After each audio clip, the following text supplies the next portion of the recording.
So there's a seed here. There's a seed. Yeah, so for the entire year you will not see this butterfly, only for those 2 or 3 months. So then the question is, how does it survive during the entire period, at what stage? It's okay.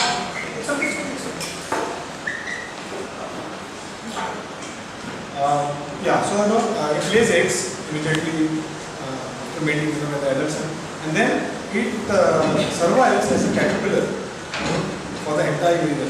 And there is a period that at a certain time, if it repeats, the pupa goes into something called as a dipole, like it basically hibernates till favorable conditions trigger the emergence. Okay, so this is the spot swordtail. This is a tiny butterfly called the plane. It's called simply the plane because probably when it's flying, it looks pretty. It's a very beautiful species. Now this plant is Lea. Okay, Lea or Gino. Now this butterfly has not been sighted by anyone, not only me, by anyone else on any other flower. For some reason, it feeds only on Lea. Okay, it doesn't come to the ground to feed on minerals. It doesn't feed on any other bottom fruits. It feeds only on the nectar of Lea. Now, this is a huge question that I've asked many people, and some I don't know how to go about it. But someone actually really find out why this butterfly is so exclusively feeds only on this particular plant. This is something that we really need to understand. Can I ask one question? What is the host plant of this? This is I don't know the name of the plant. I don't remember other, but I know that usually I know that it's got its round fruits on which it feeds on the fruit. Doesn't feed on the leaves. So it lays eggs on the reed and the caterpillar goes in. It's like a roundish, right? Tell you the name. So something very interesting stuff. Some mysteries. This is called the color sergeant. Now, like I said earlier, there are some which don't feed on nectar. So this will feed on anything which is fermented. Okay. So rotting fruits, especially the beginning of the monsoon, when there is in the forest, fruits which have fallen will start rotting. Jackfruits sometimes fall down, and so you see these butterflies feeding specifically on all these fermented objects. So many people, photographers, I've seen them doing this.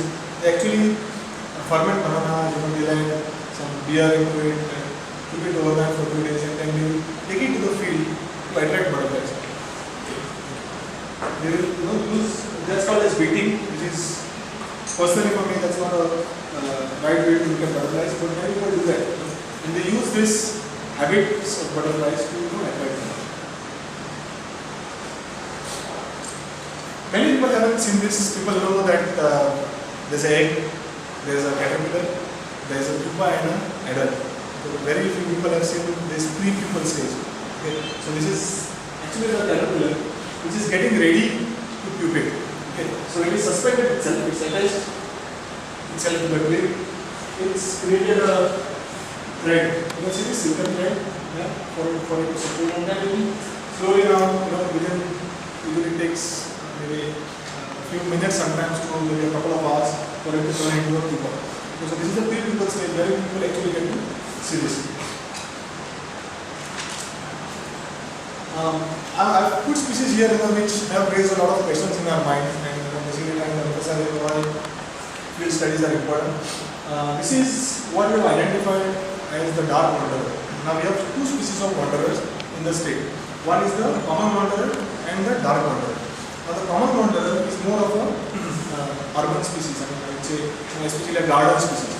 So from the coast up to the middle of Goa, you see a lot of common wanderers. And the most part of both is your what is that? I don't know the name. This white big flowers.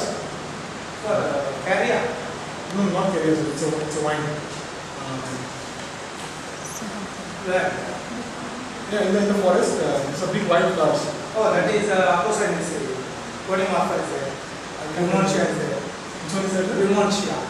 Okay, no, I think, anyway, so but both the host plants are the same. So we have the common and the dark wanderer. The common wanderer is a coastal and garden species, whereas the dark wanderer is restricted to the forest areas. Now the difference, visual difference between the two is that the dark wanderer has a darker wing border, whereas the common wanderer will have blue spots here as well. Okay, and the dark wanderer, these two spots are missing. We have a species photograph and we have collected as well, which is in between these two. Okay, which has the dark wanderer and these two spots as well. Okay, and then this is only the, and then we have realized during our field surveys is that this is more common than the dark wanderer in the forest. Okay. So now we have collected a few species and samples basically and sent to NCBS in Bangalore to try and